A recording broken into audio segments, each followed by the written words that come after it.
पृथ्वीराज हरिचंदन घोषणा कर सेप्टेम्बर मास 15 तारिख बेलू श्रीमंदिर धाड़ी दर्शन व्यवस्था प्रचलन हम अर्थात धाड़ी दर्शन में समस्ते जाकि जगन्नाथ को दर्शन करें।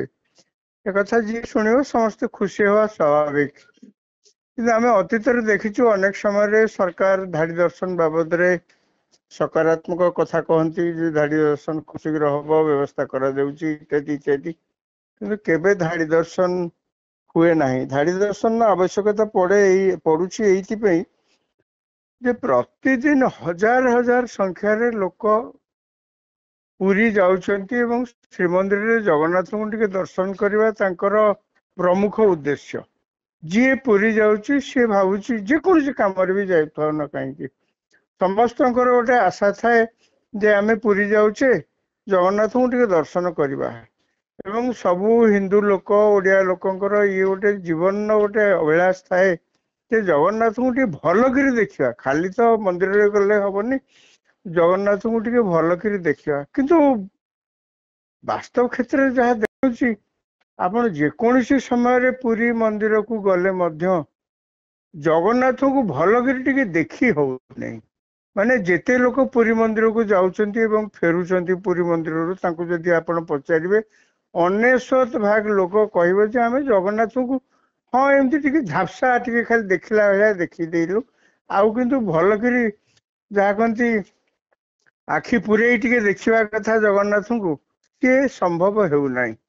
सकाळे गले सेया, मध्याह्न गले सेया, राति 10टा बेले गले सेया, राति 3टा बेले जेते बेले आपण जानतु समान अवस्था सेठी। कहीं अवस्था होची ना जगन्नाथ को देखिया पई जेतेबेले आपण मंदिर भितर प्रवेश करछंती जगन्नाथ को सीधा चाहिले आपण देखिबे आपण गोटे कृत्रिम भिड़ रे पसी जाइछंती।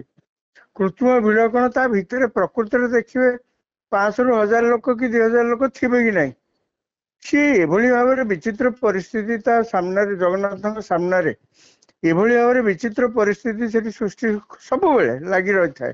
गोटे कृत्रिम भिड़ एभली भाव सृष्टि कर आपण माने 2 सेकेंड मध्य छिड़ा जगन्नाथ को देखिपारे ना। आप तो पेली नौथे आपण निजे टिके सतर्क न हबे तले पड़ी स्टाम्पेड परिस्थिति सब सृष्टि दला चकटा से है परिस्थिति सब आपण भावतु जो मैंने पुणी जाऊँगी से भितर बहुत लोक से घर बुढ़ा बुढ़ी मान को नियंती बापा मान को नियंती से जगन्नाथ को देखिए।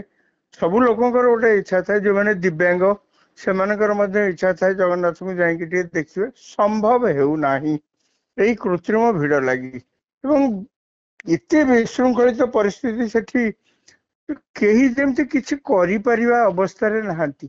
ये कथा जे आज नुआ उठुची ता नुए वर्ष वर्ष धरी समान अवस्था वर्ष वर्ष धरिकी एवं सबु बेले आश्चर्य लगे जे कहीं जगन्नाथ मंदिर रे एते विशृंखलित व्यवस्था जहाँफल कि कई जन जाए देखी पारना।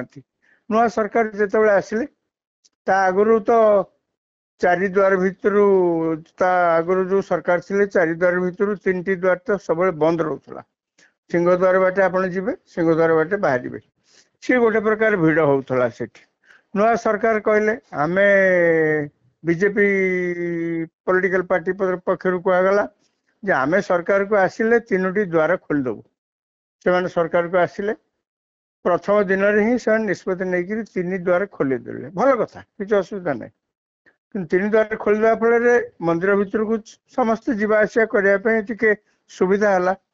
किंतु कथा हूँ जो मुख्य उद्देश्य जगन्नाथ मंदिर को लोक जाती सहीटा एपर्यंत संभव है।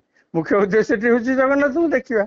जगन्नाथ को जो देखी होनी माने मु तो निजे कहूँ मोर व्यक्तिगत मु बहुत समय चेष्टा कर दिन में गले काले हम सकाଳେ गले काले हम देखी हम राति 10टा बेले देखी हम बड़ सिंहार बेश जिते होते शेष बेलू गले ही काले देखी हम केवे भी संभव होनी।